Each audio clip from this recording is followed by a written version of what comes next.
अस्सलामुअलैकुम दोस्तों, मैं हूं शारिफ खान और आप देख रहे हैं ऑल टाइप नॉलेज चैनल। बहुत ज़बरदस्त वीडियो लेकर के आया हूं। चलिए शुरू करते हैं वीडियो। और वीडियो देखने से पहले चैनल को सब्सक्राइब करके लाइक कर दो, वीडियो को लाइक कर दो, ठीक है। चलिए अब शुरू करते हैं वीडियो। 2009 में मेरी शादी हुई थी। 2009 तक मैं अपनी ज़िंदगी गुजार रहा था जिस तरह से एक आम जाहिल या जिस तरह से गुजारते हैं।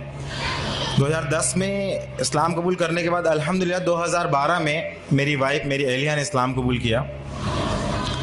इस्लाम कबूल करते हुए साथ में ये भी बड़े मसले सामने आए कि कौन हमारी गवाही देगा, कौन एडवोकेट सामने आएगा। कोई भी सामने को आने को तैयार नहीं। यहाँ तक कि एक इदारे में हम लोग गए जहाँ पता चला कि यहाँ सर्टिफिकेट बन जाते हैं, यहाँ आपको आसानी हो जाएगी। मैं बिलोंग्स करता हूँ, पहले मैं आपको बता दूँ, मैं भोपाल की एक तहसील है बैरसिया, वहाँ से बिलोंग करता हूँ। और चूँकि एमपी का स्पेशल कानून है इस्लाम कबूल करने को लेके, खास कानून बना रखा है, तो वहाँ इस्लाम कबूल करना और डॉक्यूमेंटेशन बनाना बहुत बड़ा मसला है।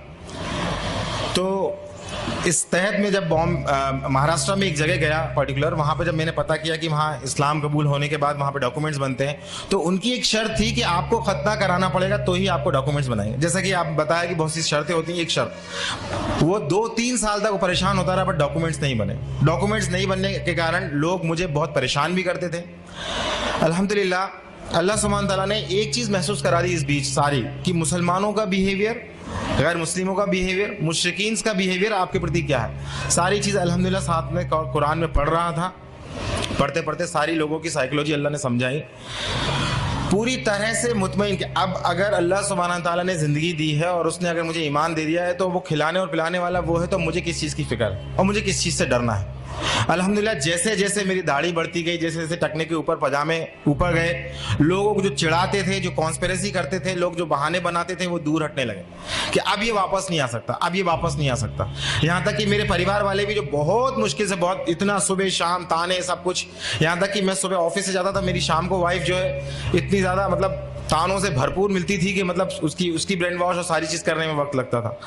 तो इतना परिवार वालों, वालिदैन सबके से इतना परेशान हुए परे, मगर अल्हम्दुलिल्लाह जहाँ कुरान ने समझाया कि नहीं कुछ भी नहीं होता, जैसे इस्तिकामत हुई, जो कहा कुरान में वैसा करना, जैसी शरीयत बताई गई वैसा करना, नबी करीम सल्लल्लाहु अलैहि वसल्लम जैसा बताया वैसी सुन्नत फॉलो करी, झूठ, गीबत, चुगली ये घर से दूर करी, गैर मुस्लिम परिवार में जैसे ही दूर करी, अल्हम्दुलिल्लाह जो वाइफ के राइट्स थे, जो सास के राइट्स थे, वो राइट्स जैसे सेक्रीफाइड किए तो घर में बड़ा बवाल मच गया।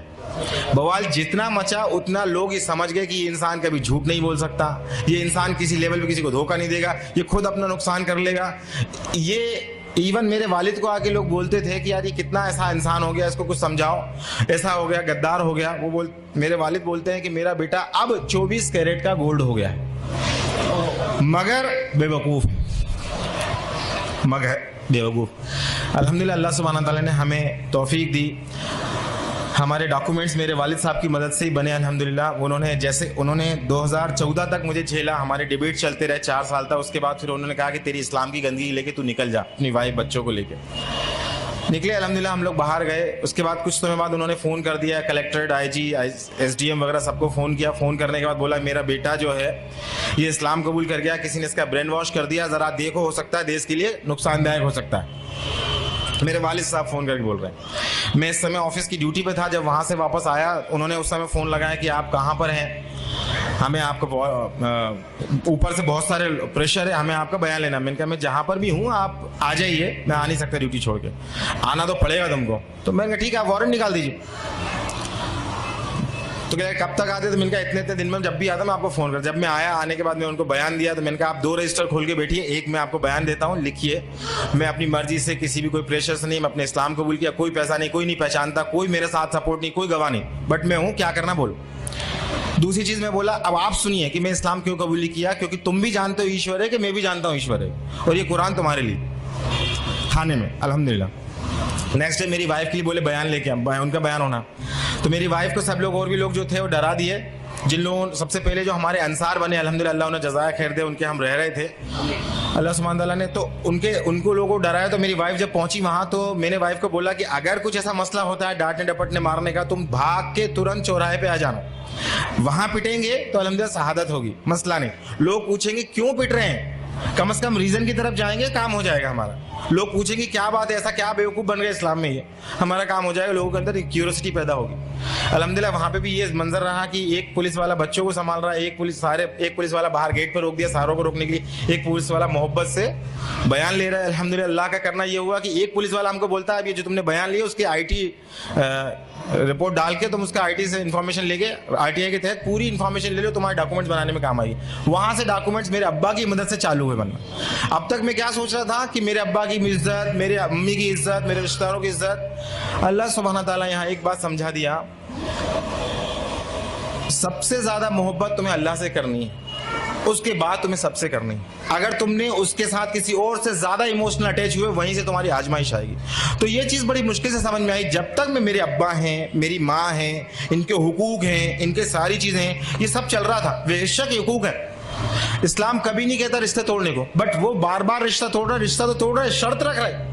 इस्लाम शर्त नहीं रख रहा। मैंने एक्सेप्ट किया, आप करना कबूल करो मत करो, मैं आपकी पूरी तरह खिदमत करूंगा, पर इस चीज को नहीं समझ रहे हो।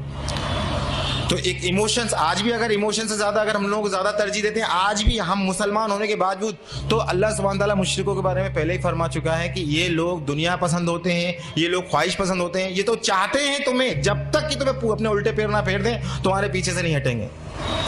फिर अल्हम्दुलिल्लाह इस्लाम एक्सेप्ट होने के बाद फिर लोगों को दावत तबलीग का काम चला, और इस बीच ये समझ में आया कि मुझे करना क्या है। फाइनली अल्हम्दुलिल्लाह मेरी जॉब चली गई 2015 में, अल्हम्दुलिल्लाह बोलता हूँ, क्योंकि बड़ा मुश्किल वो मुझे झेल रहे थे। उसके बाद उन्होंने कहा कि हम अपना, मैंने कहा सर क्यों चली गई जॉब, जरा मुझे बताएंगे। तो बोलते हैं हमारा एक डायमंड है वो चला गया, मगर हम मजबूर हैं। विश्व हिंदू परिषद, RSS सबके फ़ोन आते थे, कोई लोग मुझे धमकाने आते थे। चूँकि मैं बिलोंग करता हूँ, बताना भूल गया, मैं बिलोंग करता हूँ जैन मजहब से, जैन दिगंबर, जहाँ के मुनि बरहाना घूमते हैं, उस मजहब से बिलोंग करता था। वो मुनि, उनसे डिबेट होती थी, डिस्कशंस होते थे, बहुत सारी चीज़ें होती थी।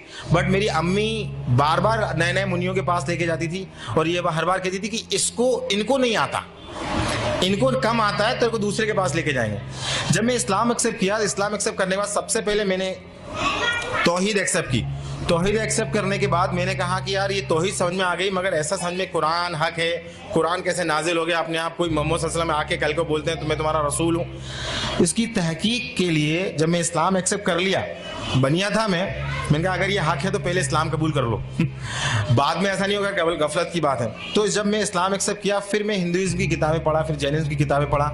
सब पढ़ने के बाद अल्हम्दुलिल्लाह स्कॉलर से डिबेट करने के बाद अल्हम्दुलिल्लाह पूरी सर्टेनिटी जब आ गई, अब फिर मैं गैर मुस्लिमों के में काम भी करने लगा। और मुसलमानों के लिए जब उन लोगों के बीच जब मैं निकला, तो जब सबसे पहले मेरी जॉब गई तो मुझसे किसी मुस्लिम भाई ने मुझे जॉब दी, अल्हम्दुलिल्लाह उन्हें जज़ा खैर दे। मगर 1 महीने बाद वो जॉब चली गई। उन्होंने कहा ये नया मुसलमान आया है, पता नहीं इससे खतरा है, हमारा इंटरनेट से इल्म हासिल कर रहा है, गुमराह है, दूसरों को गुमराह करेगा। तो वो जॉब मेरी चली गई। फिर एक मुसलमान के घर हम रहने को गए, उन मसाला अल्लाह उन्हें जज़ाया खैर दे, राह हिदायत पे दे, इंतकाम इनका ईमान पे हो।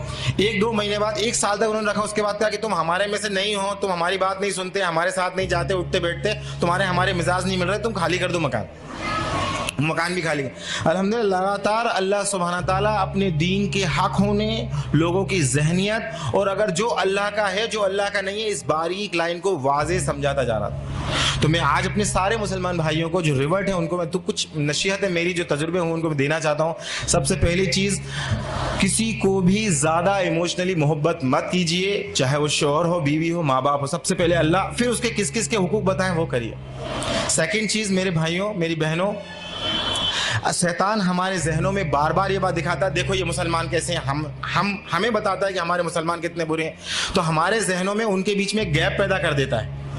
मुसलमानों की बुराइयां बता के और हमें अपना बेहतर बता के मुसलमानों और हमारे बीच में एक गैप पैदा कर देता है। तो इस गैप को हमें नहीं देखना है, इन बुराइयों को हमें नहीं देखना है। अल्लाह ने कहीं भी नहीं कहा इन बुराइयों को देखो तुम। अल्लाह ने कहा तुम अपने आप को इस्लाह करो, अपने आप को डेवलप करो, कुरान पढ़ो, इल्म करो और तकवा हासिल करो, वो मसूल होगा। तीसरी चीज़, हम इतना ज़्यादा परेशान हो चुके होते हैं मसाइल से, ज़माने के मसाइल से, लोगों की गाली से, लोगों के किनारा करने से।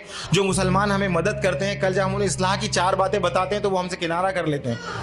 इन सारे मसाइलों से हम इतना ज़्यादा परेशान हो चुके होते हैं, तो अल्टीमेटली बात ये आती है कि हम इनमें कूद के उनको इस्लाह करने की कोशिश करते हैं। तो मेरा मशवरा यहाँ ये है कि केवल और केवल कुरान पहले अपने, अल्लाह भी कुरान में फरमा रहा है कि बचाओ अपने आप को और अपने अहलो अहल को जहन्नुम की आग से। तो सबसे ज़्यादा मेहनत करें अपने बच्चों और अपने बीवी बच्चों पे। क्यों? क्योंकि मेरी अहलिया मुझसे पूछती है कि मुझसे कहती है कि मुझे फिक्र अपनी थी कि अपना अपना हम जो कर रहे हैं ठीक है, मगर मुझे खौफ इस बात का है कि मेरा बेटा जहन्नुम ना चला जाए, मैं उसकी क्या तैयारी कर दूं, क्योंकि ये भी एक ऐसा मुसलमान बन जाएगा जिन मुसलमानों को देख रहा है। एक मुसलमान, एक होता है इस्लाम कल्चरल, जिसे हम सब आपस में जिंदगी गुजार रहे होते हैं, जिसमें रिवाज होते हैं, रीतियां होती हैं, ये कल्चरल इस्लाम जोन देता है। जहां उन्हें आसानी मिलने लगती है वो फिर से कल्चरल जोन में जाने लगते हैं। तो मेरा आपसे गुजारिश है, बहुत तजुर्बे की नसीहत मैं आपको रखना चाह रहा हूं कि कल्चरल इस्लाम को पहचानिए, ये इस्लाम नहीं है। जिन रीति रिवाजों को आज मुसलमान फॉलो कर रहे हैं वो इस्लाम नहीं है। इस्लाम वो है जो अल्लाह ने दिया, जिसका दीन मुकम्मल नबी के वसल्लम करके, उसी को पहचाना, उसी पे चलना।